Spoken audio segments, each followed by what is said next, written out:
Okay, so we are beginning. Hello, everyone. A very warm welcome to all of you to the D365 CHAMS Power Platform Meetup for Ahmedabad chapter. I am Preeti Pipalia, and along with Sagar, I'm grateful to have you all join this virtual meetup, and we are excited for today's session. So, champs, let me introduce you all to our today's speaker, Nishita Hegde. She has been associated with D365 and Power Platform for a quite few years now and is very active in the community also. And yes, she is the one quiz masters from Power Trivia team that shares almost twice a week the interesting quizzes. And I must say, it takes a great effort. So thank you, Nishita, for those head scratching quizzes and Thank you, welcome to Preeti. today's session. So today's agenda is to know who we are and how do we connect. Latest news and updates about the D365 and Power Platform, and what are the upcoming events in the community. And then Nishita will be talking about the UI UX concepts in Power Platform. And guys, trust me, this is going to be very insightful because as developers, we often tend to ignore the usability aspects over the functionality. So stay tuned and enjoy the session. There will be a Q&A section at the end to address any queries. Please put up your queries and comments in the chat window. About the D365 Champs, it is a local community. It's by the techies for the techies. And if we talk about a brief timeline, it all started in 2018 when the community leads uh, felt the need of a local community, particularly in the Southeast Asia region. So it all started from Singapore, and up till 2019, there were some 10 leads who got connected and started this community from the first chapter as in Singapore. So till then, to now, we have been joined by a lot of community leads and a number of champs from all over the world, from many regions. And today we have people from Singapore, Malaysia, Australia, South Africa, UK, and India, Philippines, so many countries from around the globe. And the future initiatives are one of them is Empower, where we are considering or focusing on the students who would like to join the D365 technologies and Microsoft technologies and would like to pursue a career in the same. So if any of you are interested or any of you have contacts to your universities or colleges and would like to speak up, please join and connect to us. We are on social medias, LinkedIn, Twitter, and Kaizala. You can also scan the QR code to join us on Kaizala. We have around so many users on Kaizala and Let Twitter. me So let me add there. There are now 761 members exactly on Kaizala. yeah, okay. So Sagar, over to you for further updates. Thank you, Preeti. Welcome, guys. I'm Sagar Rupani. Today, I'm a co-organizer for this event. Yes, I guess Preeti has told most of about community. Now it's time for if you want to speak for some of your session, please don't hesitate. Communicate us. We have this link where you can submit your session. Where one of our champs will contact you for your further information about your session. um, and yes, Preeti. Okay, yes. Quick updates. News. Recently, Microsoft has added these mobile users can compose and send emails from Dynamics 365 mobile app. This is really good initiative by Microsoft. This is most needed thing which we were expecting from Microsoft. And for updates, we have now our superstar award winner James Roma Gupta's Bangalore meetup video recording live now on our YouTube channel. We will post the YouTube channel URL very soon. Apart from that, next week we have Power Virtual Hour on 18th November.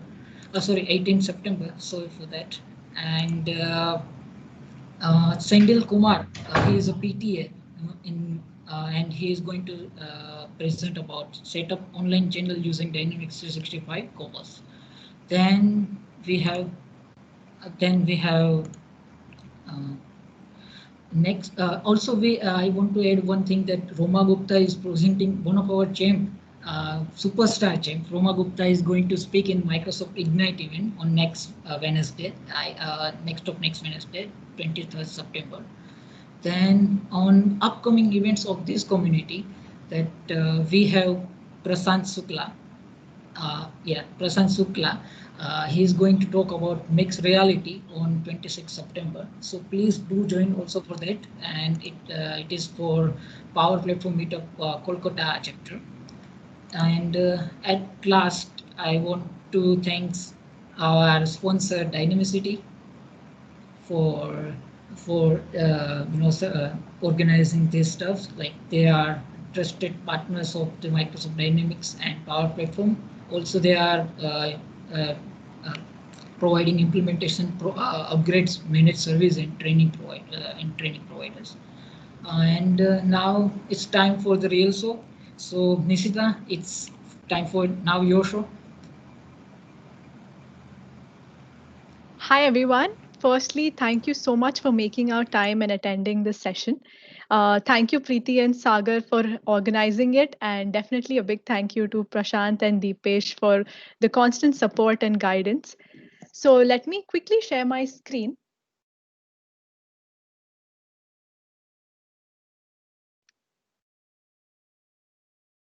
Okay. So a little bit about myself. I have been working for a long time now with Power Platform and Dynamics 365. I am a consultant and I'm here because I love to learn from everyone and I love to share my knowledge also. You can scan the QR code and connect with me on LinkedIn and also have a look at my blog where I'll be regularly posting about some latest business use case and advancement in Power Platform. So even after the session, if you have any queries, feel free to connect with me. So now let's move ahead to the actual topic. The agenda for today would be the what, why, and how, the golden circle of UI UX guidelines. Then the Microsoft App Source guidelines. So if you want to publish your app on the App Source, what are the guidelines you need to keep in mind? Then some of the enhancements that you can do with Power Platform applications. Some design principles, that's going to be fun. Some strategies, which I'll be showing you a demonstration on Power Platform. Some fun facts and definitely useful links and the question answer round. So I will be turning off my video now just so that I don't have any network issues.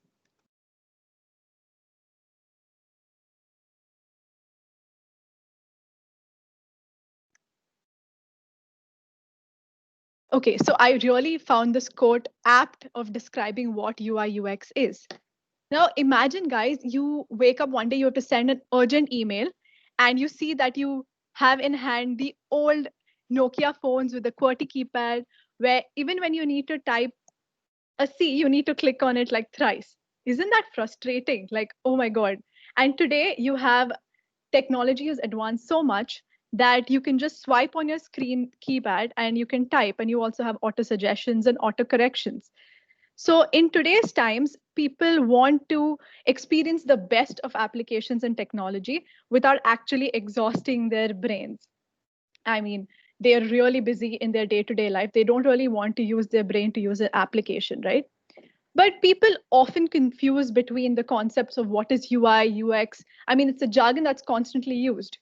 But what is the difference? So today I'll help you decode that difference. So UI is the saddle, the stirrups, and the reins, which you usually use for horse riding.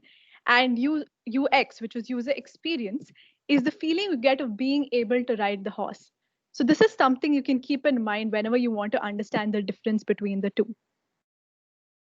Moving ahead, there are 5 pillars of UI UX, and this is something I want all of you when you're developing your apps the next time to actually keep in mind.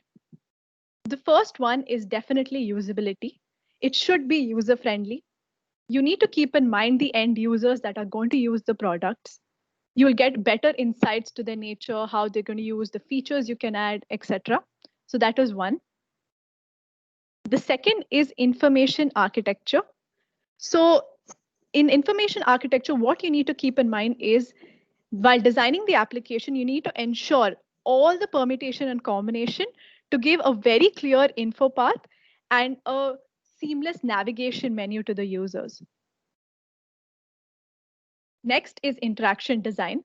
So this is what is about the look and feel of the app.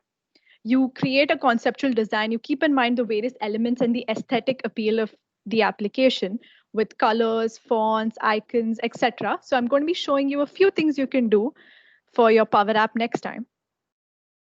Then we have wireframing, which is about creating a sample of your application or a prototype. Say there are a lot of applications or softwares like InVision where you can create a prototype.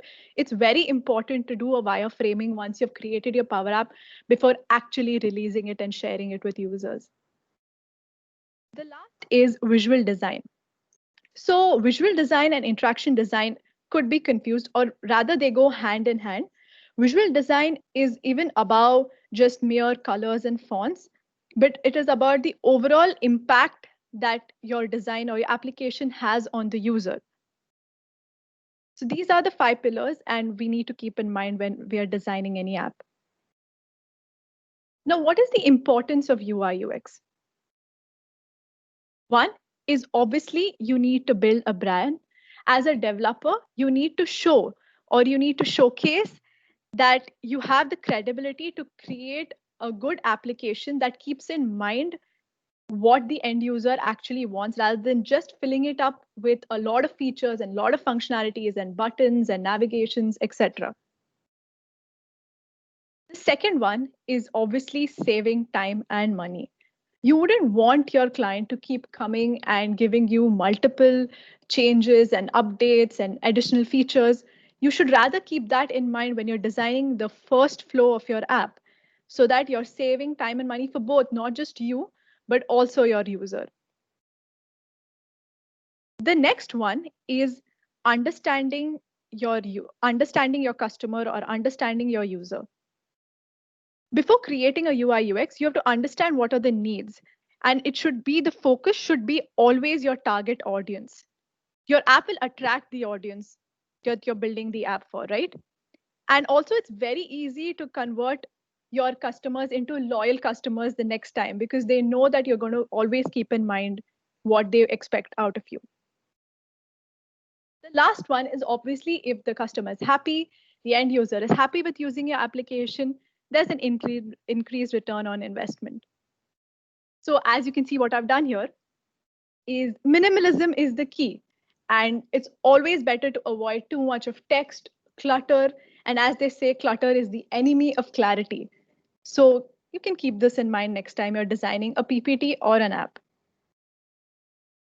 Now coming to Microsoft design guidelines. So we all develop apps and it's always advised that you publish it on an app source so that people can actually go ahead and use your whatever you have created.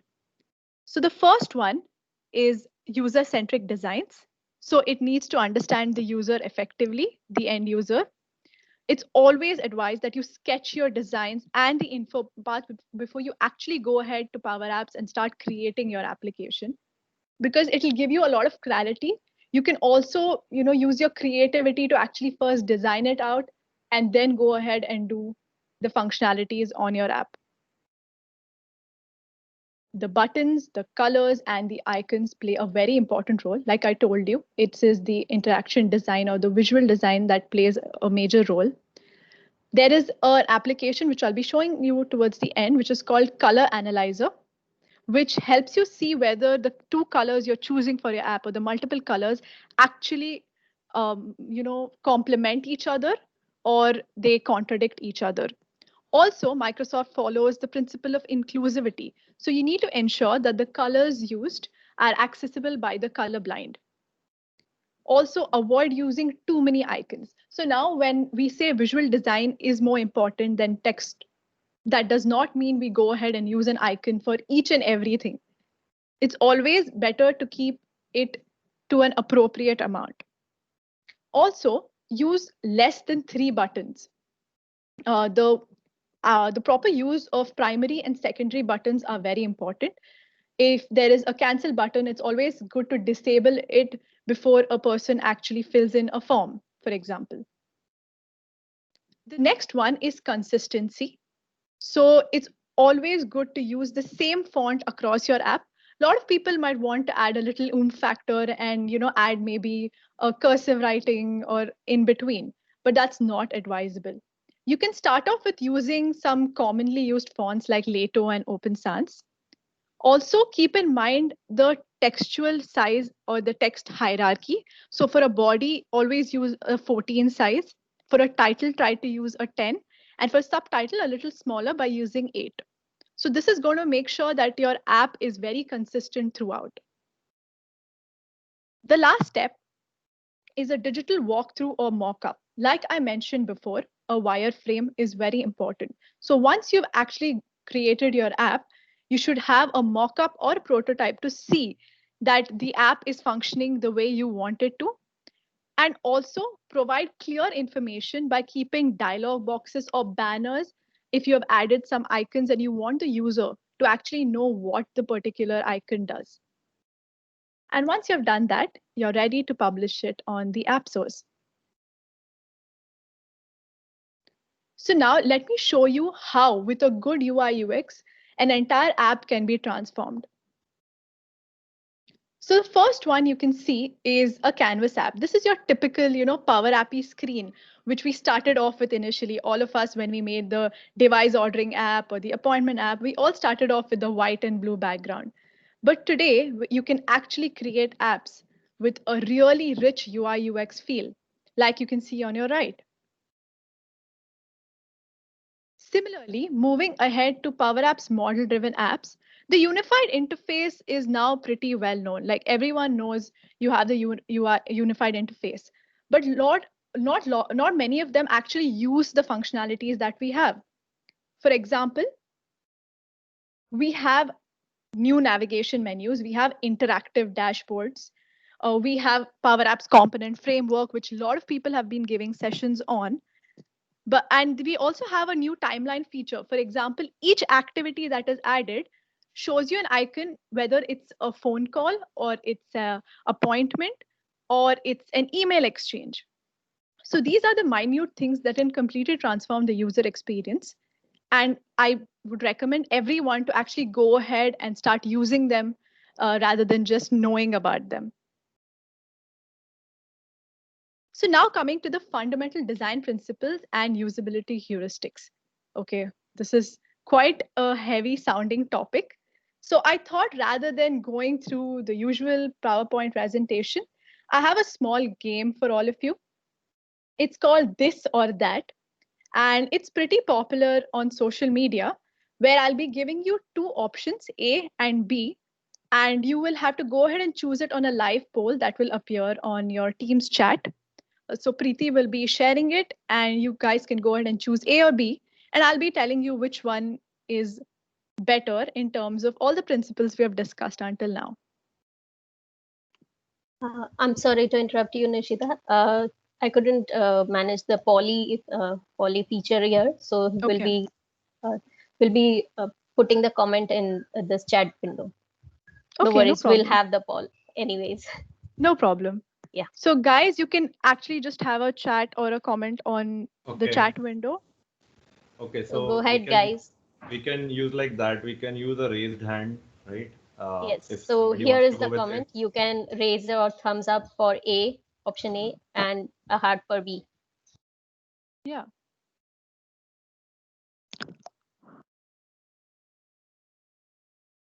You have 10 seconds, guys.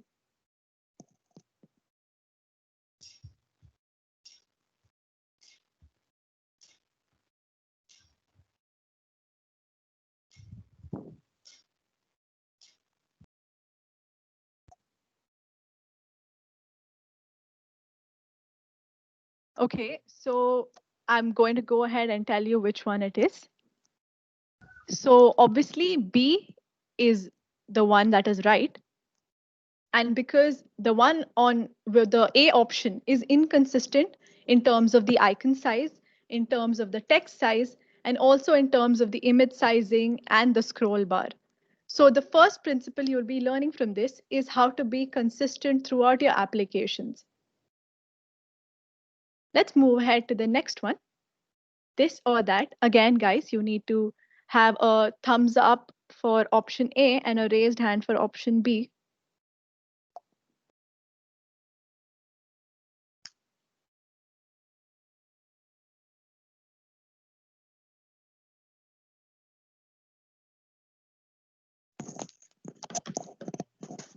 Okay, so most of them are actually right. It's A, because as you can see that the one on your right hand side is bad iconography. Some of them are thick bordered, the others are filled, and then there's a random dynamic kind of icon for mail, which is not very clear to the user as to what they want to do. So yes, A is the right answer. I just want to say, Nishita, it became easier after you told us about the first one.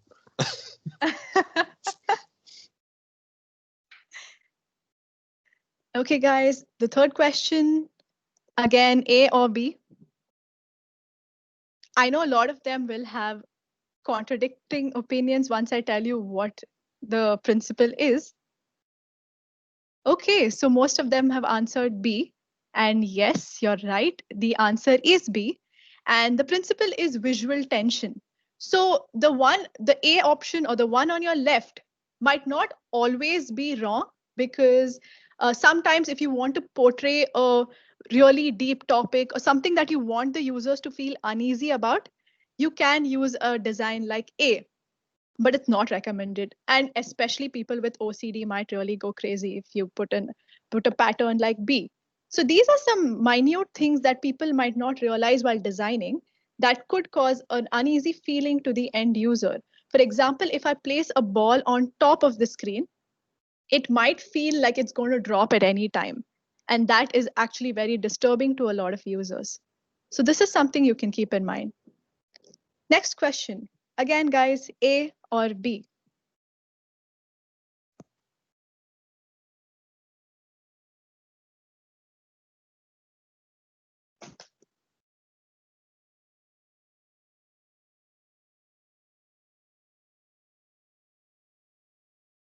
Yes, okay, everyone is right.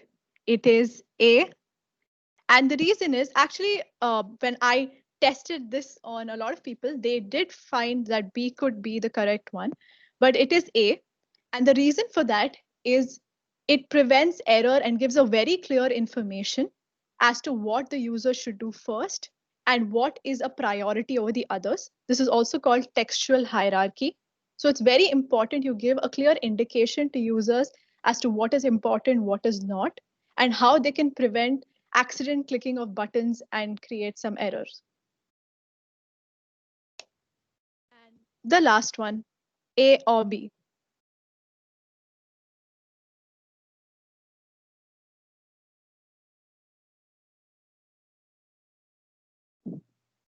So this one I learned while preparing for the session, this principle, and I found it very interesting. Like I never realized that this could be something to keep in mind.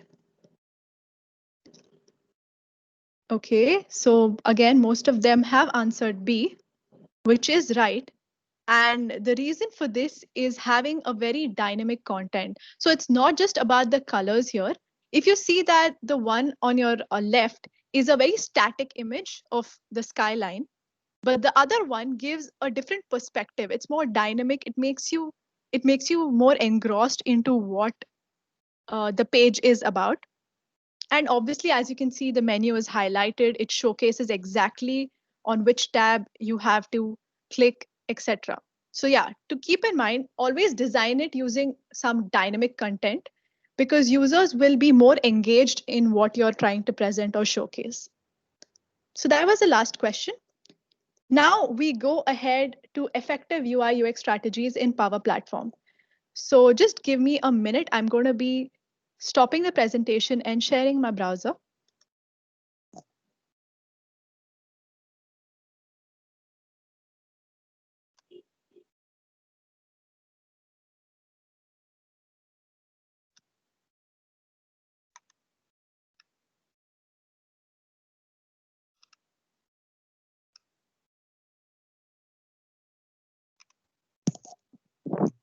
I hope my screen is visible to everyone. Yes, Nishita, we can see your screen. Okay. So I'm going to be showcasing a small application that I made as a POC. It's for an audit and safety checklist. So let me just show you some of the strategies which you can use while designing.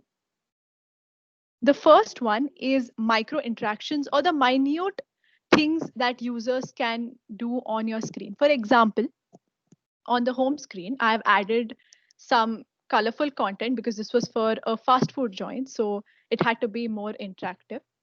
I have added a background for a world map and also played around with the transparency property to make it like a watermark. So this is very useful when you're trying to brand. You can also add the logo of the company, you're trying to create this for.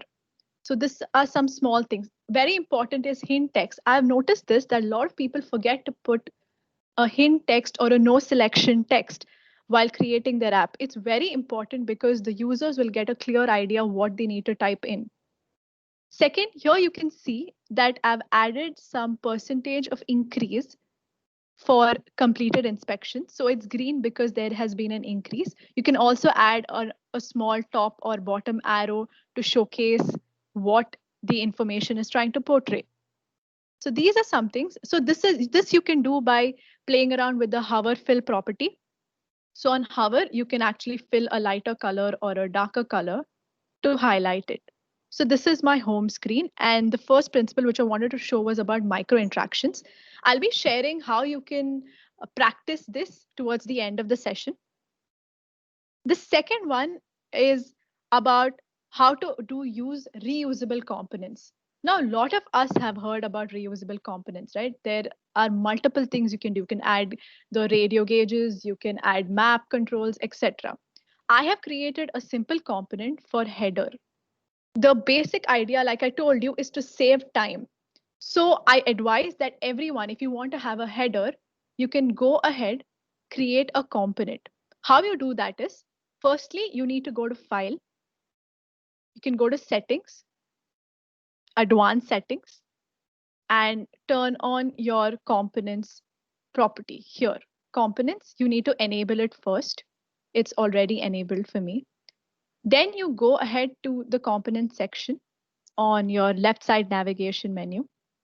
You add a new component and you can add a label. You can add an image for the logo. I have added an image for the user image, and you can add some text and icons for navigation. So once you do that, you can go ahead to your screen. I'm going to take a sample screen here to show you how I did it.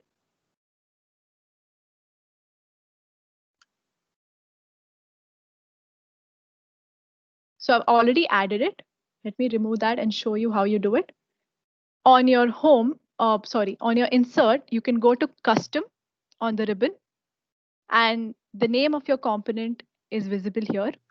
You click on that and the header is added. You can adjust the size, and you can do this on all your screens to maintain the uniformity of the header labels. Okay, so now the next one is, like I mentioned, you always need to have information banners or some kind of dialog box for your users to understand what functionality is being performed. So for that, I have a home icon here. And as you can see, on clicking of the home icon, I am showcasing a dialog box as to what the user needs to do. Now, this is actually really easy. You can just go ahead and add an icon from your icon menu. It could be any icon. Then you can go to label. Okay, add a label. And now you need to set the visibility of this label on the click. So what you can do is, I have added an update context, and I've taken a variable show and I've set it to the false of show, which means on click, it will just change the variable value from true to false. It will toggle between the two values. So you can do that, and also set the visible property of your banner to the variable selected, in this case, show. So when you do that, you can actually go ahead, click it, and show or hide. You can also use the timer functionality so that at the end of the timer, you actually make the banner not visible. So this was one of the things you could do. The next one, which is actually very popular and a lot of people want to use, are SVG, those box shadow buttons, which you can use in any of the menu pages, etc. For that, all you need to do is not a label, but you need to add a text. And there is a type of text called HTML text. So you go ahead, add it. And in the HTML text property, you can add the same code. In this case, I've added a small SVG snippet. Don't worry, I'll be writing a blog on this soon. So you can go ahead and pick up the snippet from there in case you're new to Power Apps. So I added the snippet here.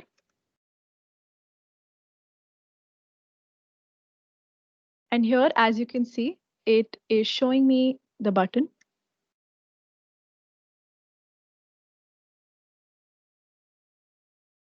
So here you can actually go ahead, play with the radius of the shadow, the dimensions, the colors, etc.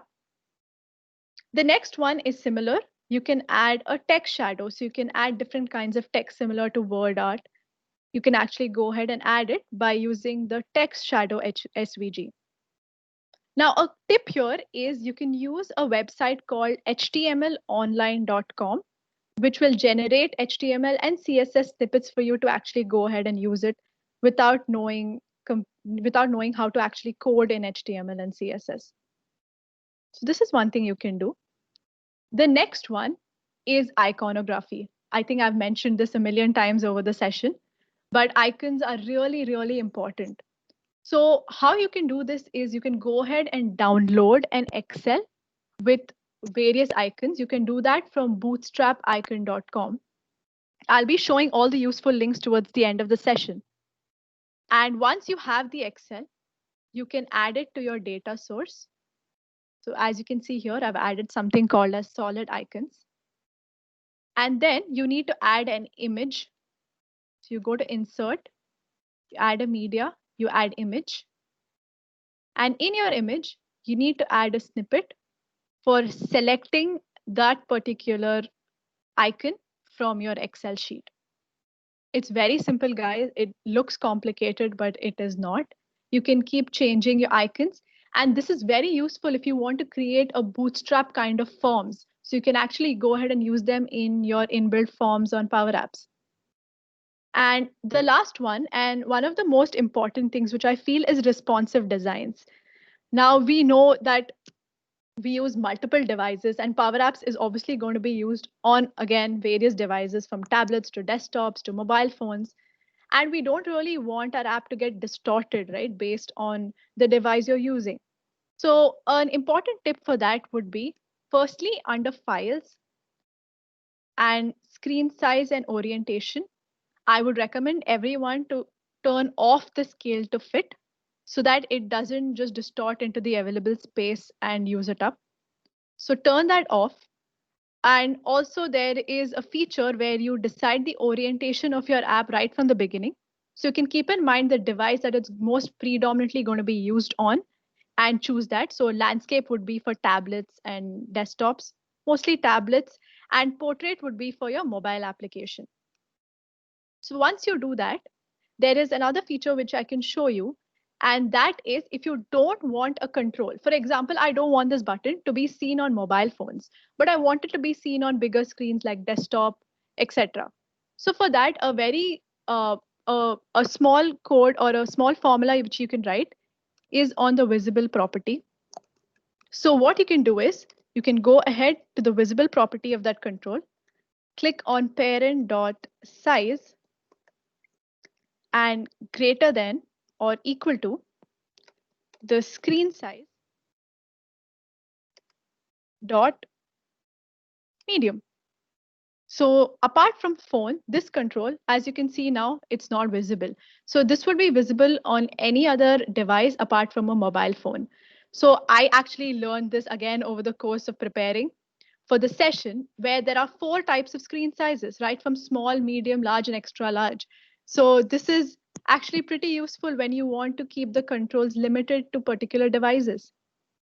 And another example of responsive design while creating the application is to play around with the X and Y axis or the position of your app. So what I've done here is I've added 3 labels and I've set the Y coordinate of the remaining 2 labels with respect to each other. So in this case, this is my label 29. And here I've set it to 29Y plus 80. And the other to the second one, which is 29 underscore 1 dot Y to 80. So what happens is whenever I move the label, it ensures that it moves together and there is less distortion and everything is aligned on your screen. So yeah, these were some of the tips which you can actually go ahead and use it on your application. Let's go back to the last part of the session, which is some fun facts.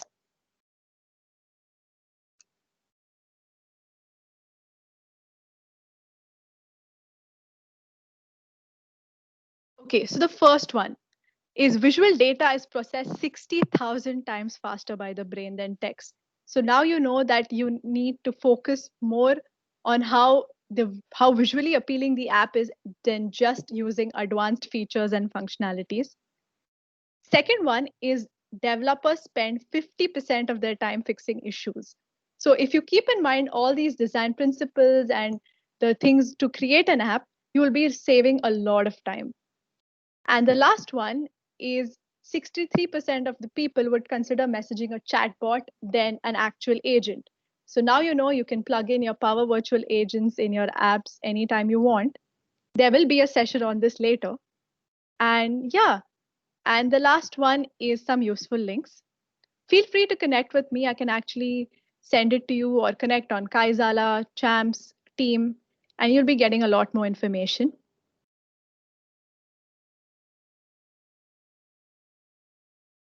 Yeah, and do connect with us. Like Preeti mentioned, we are on LinkedIn, we are on Kaizala, we are on Twitter, and you can also connect with me on LinkedIn, the first barcode, if you have any more questions.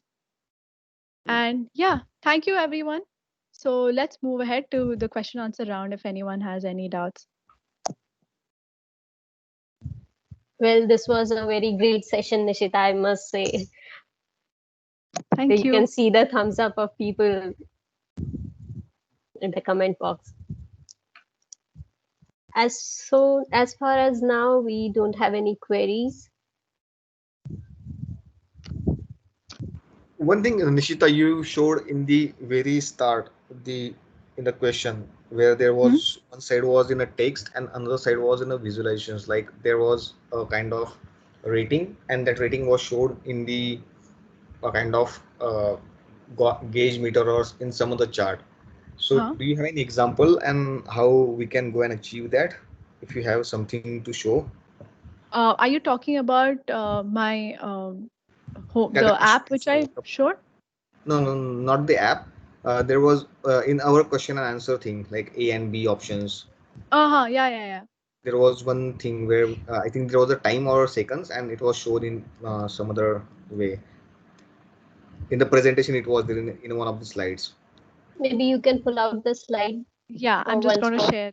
Yeah, Yeah. I'm just going to share my slide.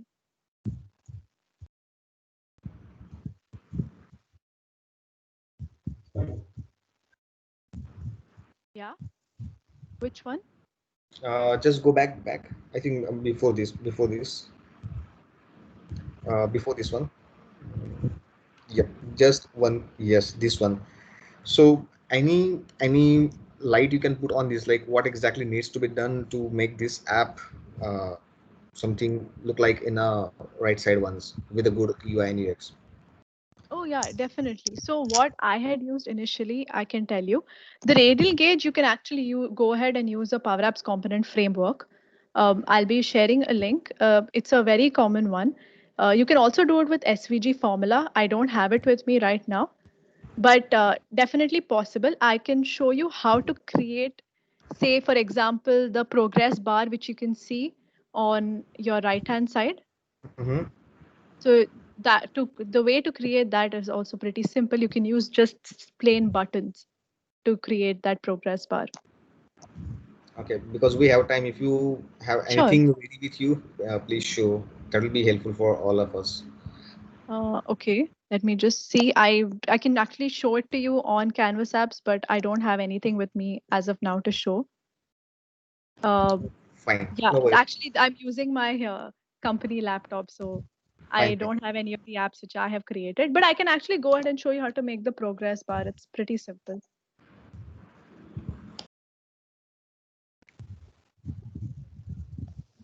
Another one, Nishita, to ask you, do you use any tool for the wireframing, or just how it would look and use the same components from that tool to Canvas app? Yeah, so there is something called as InVision, where you can create the prototype of how your screens are going to move ahead, including all the basic functionalities, or if you have drop down menu, you can select values, etc. So you can create a full-fledged prototype and something called as InVision. So I have been using that. And secondly, a tip I would like to give everyone is there is a website called UI Movement, which is now everyone is talking about. I've been using it for like over 2 years now. But if you want to practice on how you can add UI, so I just showed you, or how Vivek asked me a question about the rich UI feel. You can actually go ahead to uimovement.com. You can view the micro interactions which they've created or the screens they've created and try to replicate it. So that's how I started off with. I used to look at it, I used to see the functionalities, and then I used to try to create it on the Power App. And like he mentioned, even the radial gauge and everything I have created. I'm so sorry, I don't have anything to show as of now on my device, but I will definitely be posting some blogs on it.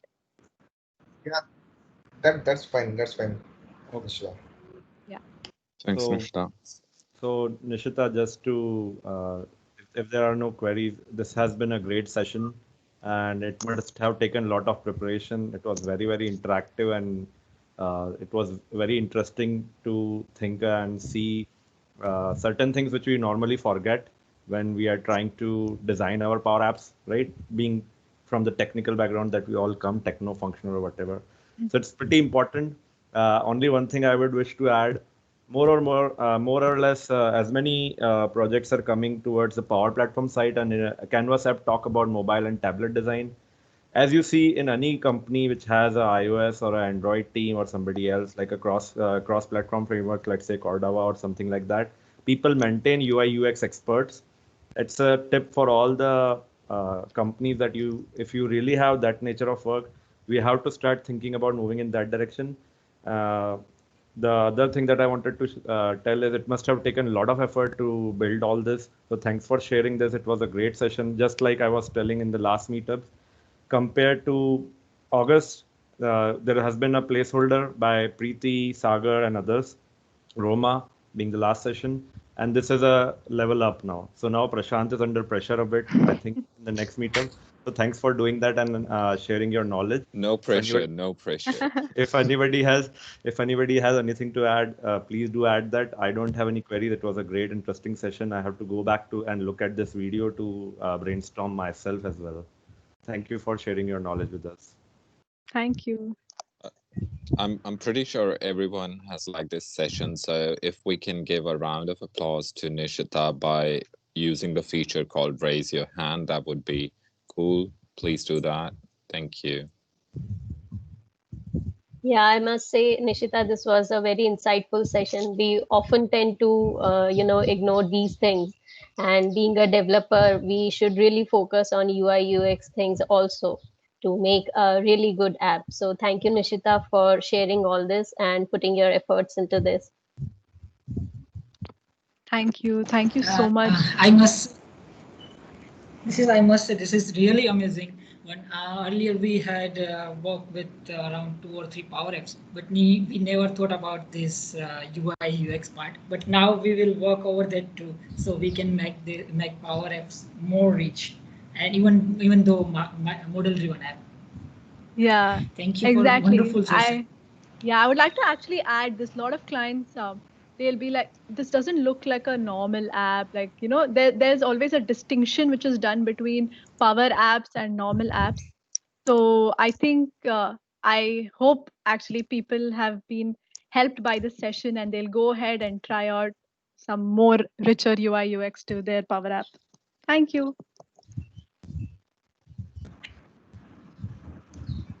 So over back to Preeti and Sagar to wrap this up. I don't think we have any more queries. Thank you, Nishita, for doing this wonderful session for us. I think one thing we want to add, I will leave it to the organizer, Sagar and Preeti, for today, if anything to before we wrap up. I just want to put my brother under the bus. For the first time ever in his life, he has joined a session which is about IT or user experience for that matter. So he has just joined. That's great to see. So That's great. It's amazing Welcome. to see. It's amazing to see the citizen developer movement really coming together then, Prashant. Yeah, I hope we found it like useful and not Yeah, boring. it's Yeah, nice. It was it kind of was. one of the different kind of sessions. Earlier, we used to have either a complete technical sessions or a kind of functional level knowledge, but this was first ever, I think, with the interactive, with kind of having so many of the great questions, yes, no, or whatever it is, A, B, or options. This Right. or that. So the fun This or part was that. this and that.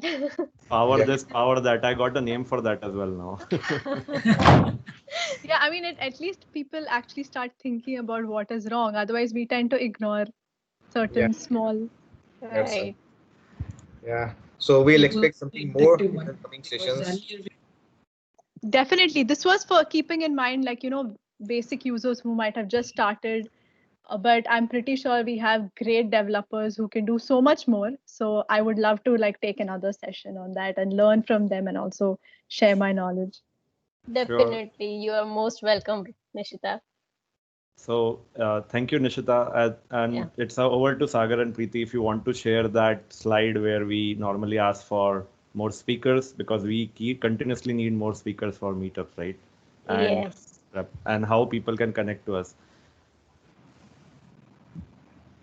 Yeah, so thank you for this wonderful session, Nishita, and for the organizers. I would like to thank Dipesh and Vivek, Prashant. We all are really thankful for having us on this team and this group.